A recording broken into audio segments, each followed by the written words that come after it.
Hello, boys and girls. This is yours truly, the Morning Gardener. I am psyched now. I just, I slept good today, I must say.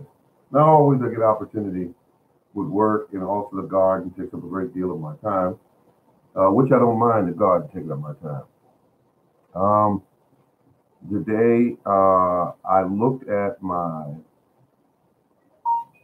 looking at my phone here. I'm getting hits from karaoke places. They want me to come out and sing tonight. Um, I don't understand. Okay, so that being said, um, I have some basil that's really at the point now where it should be used, and I'm going to use today. And I'm going to make a pesto sauce, I believe what they call it. Um, I got into eating pesto when I used to work in an Italian restaurant, and that is something that I like about Italian foods is that they're so rich in flavors, and it's just a wonderful thing. Um, I am also have been monitoring the rest of my garden, and such as the corn. The corn is doing okay. Um, the the whole thing with the cucumbers is a crazy cucumber, crazy. Now the long cucumbers that I bought, I think they're from I want to say China or Japan, but I'm not sure. I bought the seeds online, and they're growing extremely slow. But the cucumbers that uh, our standard, cucumbers we eat with our salad, I want to say that is that they are crazy. They just and they hide. Not only they actually physically duck you, but they actually hide. And when you see them, time you see them, they're already this long, 12, 13 inches long, about that big around. And so that's due to what I'm feeding my plants. My plants are actually eating a great meal, and they're eating a liquid diet. Um, and I did say when I first planted them on, I made a mixture of cow manure, and I made a mixture. It was a cow manure compost perlite. And I did that because my soil is somewhat heavy and clay. And I did that so that worked out for the best. And I dug a really nice hole, for the root base. And I did that because I said, take a plant and put it in a $10 hole or $20 hole. And that way the plant has ample room to grow its roots before it runs out of any space. So I'm looking good now. I'm trying to um, get set up for the fall garden. I've looked at my seeds. I see that it's almost time to start them. I don't start mine when it's hot.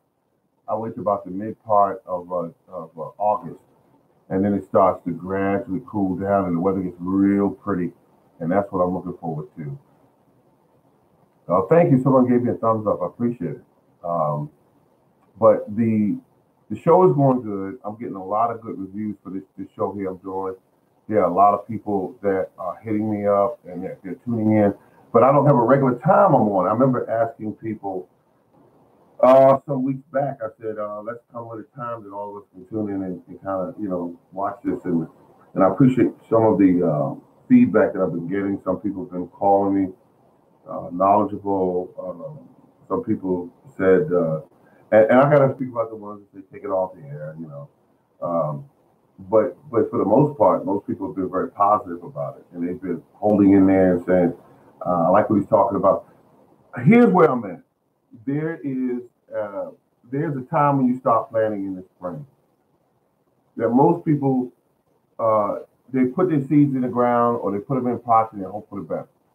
But actually, there's a formula you can follow for success always when you're doing planting. You can always follow these seeds.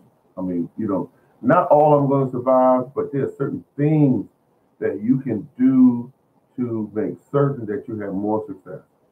Um, and that could be getting the proper medium, planting them in the right temperature where you're planting them at, making certain that it's the right time of the year to put them in. Water, and most of us do this a lot. We over water. We definitely over water. If something goes wrong with the plant, give it some water. If a plant don't look as green as it should, give it some water. And it shouldn't be that way. You should be able to look at the plant once you become familiar with it. Look at the plant and say, what is this plant telling me? The leaves are drooping. That could be water. The leaves are yellowing. Nope, that could be water. It could be a sign that the plant's not getting the proper nutrition. Could be that you planted in an area where it's not getting enough sun. There could be a number of things going on with the plant, but you want to be able to look at the plant and read it, because the plant can actually communicate with you through how it looks. If it's dark green and growing fast, and it could mean that, okay, you got a lot of nitrogen going on. It could mean that the plant is growing really fast, but you really want to make certain that when the plant is growing, that it's growing at the right pace, because if you grow something too fast, the bugs will eat it up. And I get that from a lot of people that are using like Miracle-Gro, and Miracle-Gro will make a plant grow out of the normal way it's supposed to grow. It starts to grow too fast. And when plants grow too fast, the leaves are very tender, and that signals bugs in to eat it because it's weak. But when you put the natural things in the soil, it could be, like I said earlier, some people put fish guts and heads underneath the ground, and they plant the plant on top, and you get fish heads anyway. Besides, they're totally free.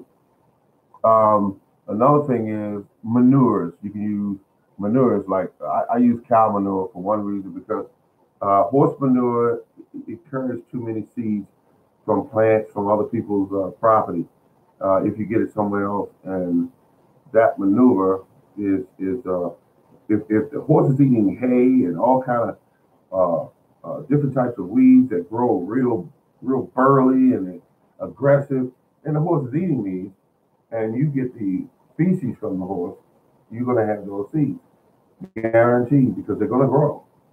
They're not going to be dead or used up once they go through the horse's system.